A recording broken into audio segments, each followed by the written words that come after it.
bottom, now I'm rising to the top. Every struggle, every hustle, never gonna stop. Pain in my veins, but I keep on pushing through.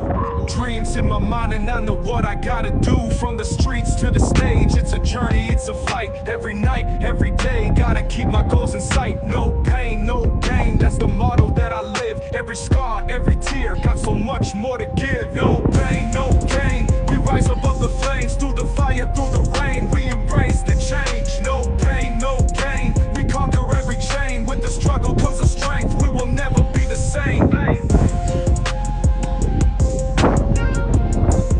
We will never be the same. Yeah, we will never be the same. Looking back at the past, all the lessons that I learned. Every fall, every loss was a bridge that I burned. Now I'm stronger, now I'm wiser, got the fire in my soul. Every step.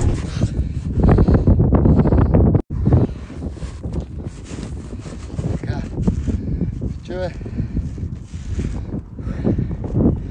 ето такива тренировки лекуват стреса, депресии, проблеми вкъщи, проблеми навън, проблеми с деца, проблеми в работата.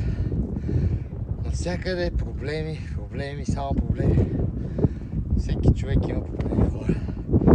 Никога не съм чувал хора без проблеми. Най-богат Илон Мъск, Джеф Безос и много други хора имат проблеми. Проблемите никога не свършват. Ние сме на тази земя, на тази планета, за да се борим с проблемите. Затова сме създадени. Затова никога не намирайте проблеми. Не мога, имам проблеми, няма време. Приятели, винаги има време.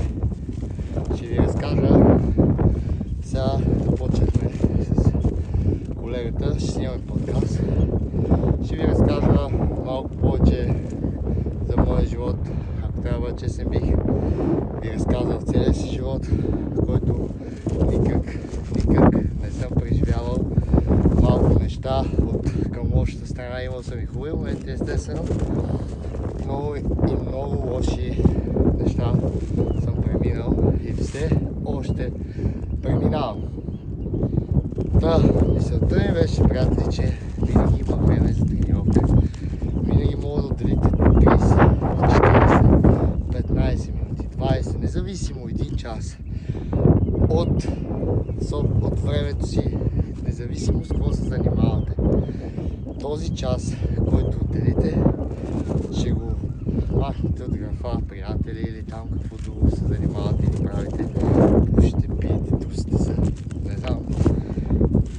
Отделете 30 минути, 1 час за вас. Този час, сутрин, вечер, обяд, след обяд, когато искате. Вярвайте, питайте, не ви лъжа. Не ви карам, не ви струва пари, не ви коства нищо. Лично на мене мога да ви карам майната ви, не ви показа никой. Но, приятели, аз съм преминал през много неща, затова искам да предам на тези, които трябва започват или трябва са почнали. Как да се спасят, ако могат да помогнат, да не ходят по болници, по доктори, по кухни, по затвори. Защото тези неща не помагат, ако трябва да бъдат честни, приятели. Единственото нещо, което може да спаси от тези неща е духа в тебе, желанието, дисциплина, воля и обич към семейството ти, към жената ти, към децата ти. Това може да спаси, приятели. Нищо друго. Тези неща, които правя аз, ми действат като лечение, защото тук си изкарвам гнева, тук си изкарвам абсолютно всичко, от което нямам нужда, аз го изкарвам фитнес, обичам или нещо, което обичам да правя, то е да спортувам. Всеки, който спортува, ще е съгласен с мен, че няма по-голямо нещо от дисциплината. А дисциплината е важна в целия живот. А дисциплина се получава в спорта, само, приятели. Това е. Аз съм Геннадий.